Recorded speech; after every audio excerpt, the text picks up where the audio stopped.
লেবাননের সবশেষ পরিস্থিতি জানাতে বৈরুত থেকে যুক্ত হচ্ছেন সহকর্মী প্রবাসী সাংবাদিক সুব্রত সাহা। যাচ্ছি তার কাছে।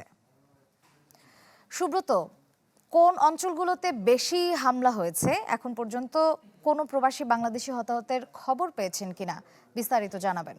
ডিজাইন, এলিগেন্স, বিউটি, সেরা পণ্য সবার জন্য জেভিকো। যুদ্ধবিরতি আলোচনার মধ্য দিয়েও কিন্তু ইসরায়েল লেবাননে তারা বিমান হামলা করে যাচ্ছে। বিশেষ করে গতকাল বৃহস্পতিবার লেবাননের দক্ষিণ অঞ্চলে কিন্তু ইসরায়েল বিমান হামলা করেছে এবং আমরা দেখতে পেয়েছি যে পুরো দিনই কিন্তু ইসরায়েলি ড্রোন এই বৈরুতের পুরো লেবাননের আকাশে তারা চক্কর দিয়েছে। তবে বুধবারে যে ঘটনা ঘটেছে, যে এত প্রাণহানি ঘটেছে বৈরুতের আক্রমণের মধ্য দিয়ে, সেই প্রাণহানির সুখ কিন্তু এখনো বৈরুতবাসী কাটিয়ে উঠতে পারে নাই।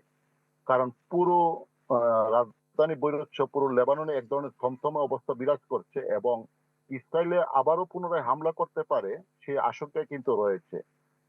গতকাল বৃহস্পতিবার ইসরায়েল লেবাননের প্রায় 15টি এলাকাকে টার্গেট করে তারা একটি সতর্কবার্তা দেয় এবং সেই সতর্কবার্তা পাওয়ার পরেই কিন্তু স্থানীয় বাসিন্দার পাশাপাশি বাংলাদেশিরা এদিক সেদিক ছুটতে থাকে এবং তারা সারা রাত কিন্তু তারা খোলা জায়গায় আশ্রয় নিয়ে সেখানে অবস্থান করে। তবে গতকাল বৈরুতে বৃহস্পতিবার কোনো ধরনের হামলা করে নাই এবং প্রবাসী বাংলাদেশিরা যার যার মতো তারা আবার তাদের পূর্বের জায়গায় ফিরে গিয়েছে।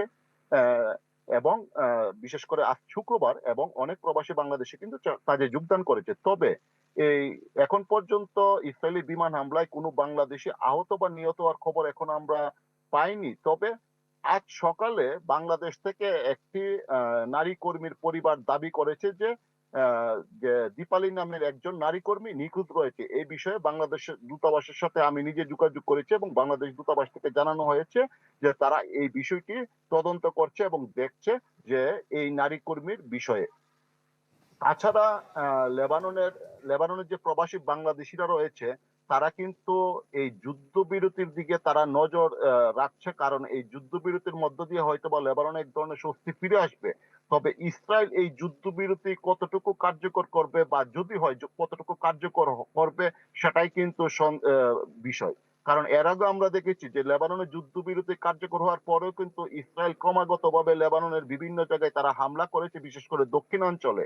তবে প্রবাসী বাংলাদেশিরা এখনো আতঙ্ক রয়েছে এবং সবাই আশা করছে যে হয়তো বা বিশ্ব নেতাদের সমন্বয়ে ইসরায়েল এবং লেবাননের মধ্যে যুদ্ধবিরতি যদি কার্যকরী হয় তাহলে প্রবাসীরা তাদের মনে স্বস্তি আসবে।